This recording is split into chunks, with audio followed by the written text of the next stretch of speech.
और हाँ, मेरा नाम बिल्कुल मत लेना, हाँ माँ। अब क्या था, सृष्टि की माँ और पिता के बीच झगड़ा होना शुरू हो जाता है। सृष्टि के मन में क्या चल रहा था कोई नहीं जानता था। एक दिन, माँ, सृष्टि के लिए एक लड़का देखा है। वो लोग शाम को उसे देखने आने वाले हैं। और हाँ माँ, एक खुशखबरी, मैं और पापा मिलकर एक नया बिजनेस ट्राई कर रहे हैं। शाम को लड़का आता है, सांवले रंग का। सृष्टि को तो बिल्कुल भी पसंद नहीं आता। लड़की की माँ कहती है, लड़की का चेहरा तो कोई खास नहीं, लेकिन अगर मेरे बेटे को आप लोग सेटल कर दें तो मैं उसकी शादी आपकी बेटी से करवा दूं।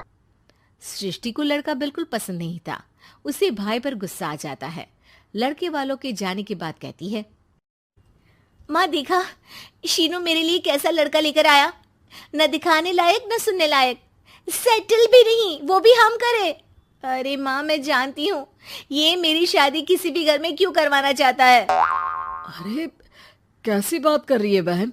तूने तो देखा ना, लड़के को मैंने ही मना कर दिया तुझसे शादी के लिए। जिसने लड़का बताया था उसने उसकी बहुत तारीफ की थी। बात आई गई हो जाती है, लेकिन सृष्टि का मन शांत नहीं होता। क्या करूं, कुछ समझ में नहीं आ रहा। मेरी शादी हो गई तो ये लोग पूरी प्रॉपर्टी शीनू के नाम कर देंगे। मेरे हाथ तो कुछ लगेगा ही नहीं। तभी सृष्टि को आइडिया आता है। वो किसी वकील को फोन करती है। जी देखिए, अगर आपके मम्मी पापा का तलाक हो जाता है तो आपके पिता की आधी प्रॉपर्टी आपकी माँ के नाम हो जाएगी। फिर उसे वो किसी को भी दे सकती है। सृष्टि अब माँ को बेटे के खिलाफ भरती है। माँ, शीनू पर नजर रखा करो। वो जिस लड़की के प्यार में है ना, वो शादीशुदा है।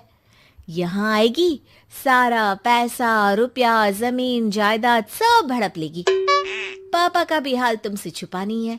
ऐसा ना हो कि मैं और आप एक दिन सड़क पर भीख मांगे। हे भगवान, मैं तो जीते जी मर जाऊंगी अगर ऐसा हो गया तो। ऐसा हो गया नहीं माँ, ऐसा ही होगा। अभी समय है, आगे का सोच लो। मैं तो कहती हूँ पापा से आधी प्रॉपर्टी लेकर अलग हो जाओ। पापा की आधी प्रॉपर्टी भी हम लोगों को अगर मिल जाती है ना, तो अगले 7 जन्म सफल समझो। बेचारी माँ बेटी के कहने पर पति से तलाक लेकर अलग हो जाती है। सृष्टि अब पैसों से गाड़ी और अपने दूसरे महंगे शौक पूरे करने लगी। उसके दोस्त भी उसके पैसे इस्तेमाल करते। सृष्टि, कल तुम कहाँ थी? मैं सारा दिन घर पर अकेली थी। तो मैं क्या करूं? मैंने ठेका तो नहीं लिया है ना तुम्हें संभालने का। माँ को सृष्टि से ये उम्मीद नहीं थी। वो बैठकर रोने लगती है। वहीं उसका पति यानी कि सृष्टि के पिता आ जाते हैं। मैं जानता था कि तुम्हारा यही हाल होगा, तो आपने मुझे रोका क्यों नहीं? मैं रोकता तो तुम रुकती क्या? सृष्टि के कहने पर तुमने मुझ पर, अपने बेटे पर शक किया, लेकिन तुम ये भूल गई कि कैसे हम दोनों ने मिलकर जीवन में इतना सब खड़ा किया। माँ पति के गले लग जाती है। मुझे माफ कर दीजिए, मैंने आपकी कमाई का एक बड़ा हिस्सा गवा दिया। कोई बात नहीं, तुम साथ हो तो मैं ऐसी 7 प्रॉपर्टी खड़ी कर दूंगा। तभी वहां सृष्टि आ जाती है रोते हुए।